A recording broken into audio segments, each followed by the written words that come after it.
Hey, what's going on, guys? Aryan here. I got David behind the camera. It's a beautiful day outside to talk about some technology. So in case you guys missed it, Apple brought out a new red iPhone, and that's been getting a lot of attention from the media, but there's also a new iPad out, and it retails for $329. But is it worth your money? The short answer is yes.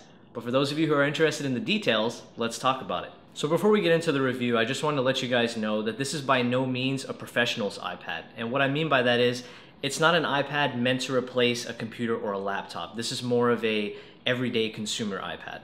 So there are a few reasons why I feel like the new iPad is an everyday consumer tablet. And the first one is the fact that it comes with the A9 chip. Yeah, that's the same chip that comes on the iPhone 6s and 6s Plus.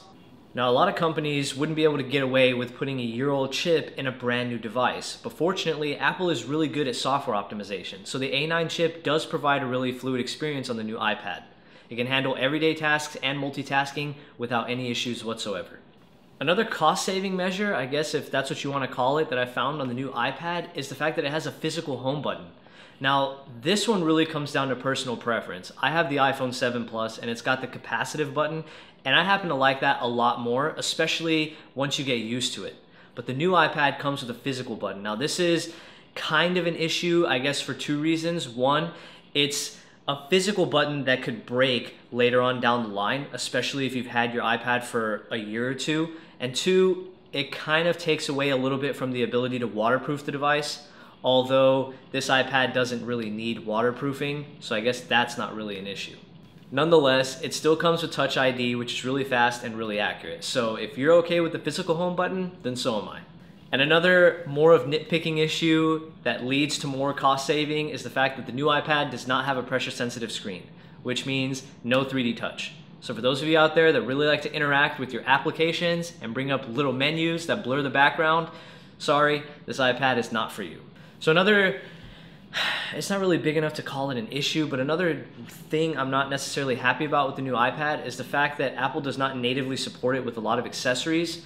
And two main accessories at that, the keyboard and the pencil. Now the pencil, I get it, it's not really a big deal. That's more of for, creators, designers, people that like to draw on their iPad. But the keyboard, even to me as a general consumer, is kind of a big deal because I can still respond to text messages or iMessages on this iPad.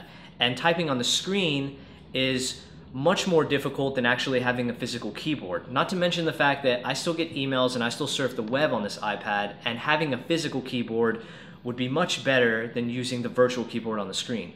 Now, I know a lot of you out there are thinking, hey, you can just get on eBay or go to Amazon or Best Buy and get yourself a standard Bluetooth keyboard. And you can do that, but typically with aftermarket or third-party keyboards, you tend to run into Bluetooth reliability issues. There's really no beating an accessory made by the same manufacturer that makes the hardware, if that makes any sense. But again, I just want to say that these aren't necessarily negatives or glaring issues with the new iPad.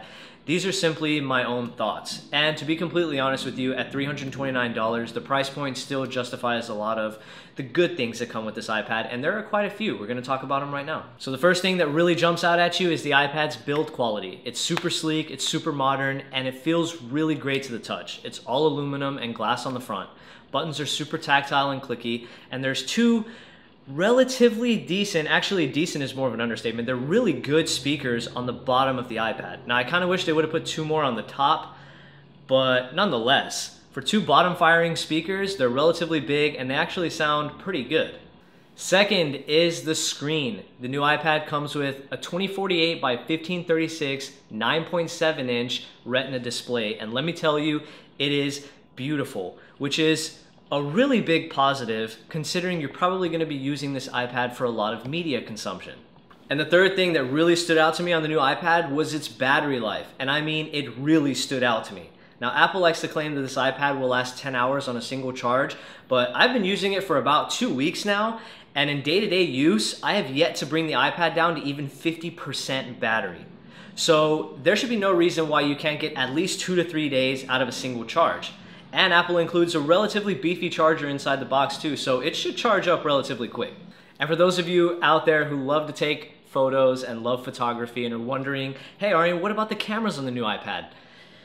The cameras are here, I guess. 8 megapixel front and back. You really shouldn't be using an iPad for taking photos. That's more of an iPhone, or maybe if you have like a DSLR camera, you know, you should go with that. But if you do like FaceTiming on a big screen, you can still FaceTime in HD, so... Ta-da. Yeah?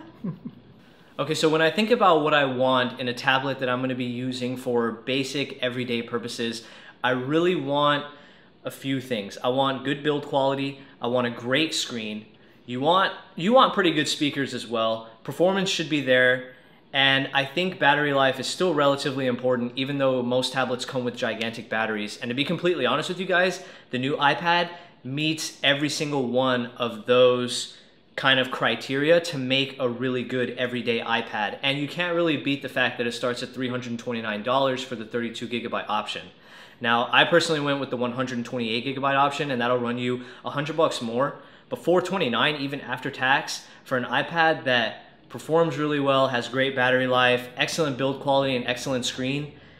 I mean, there aren't too many tablets out there that can beat that. So if you guys are looking for an everyday tablet, not anything too serious, not anything too professional-like, not anything that's going to replace a laptop, this new iPad fits the bill. So if you have some extra money lying around and you need an everyday tablet, go out and get yourself an iPad. Thank you so much for watching. Don't forget to hit like and subscribe if you liked the video, and I'll catch you in the next one. Peace. Couple weeks now, and I have yet to even bring the iPad down. I almost said iPhone. No. That was close. Out of this iPad that is not an iPhone.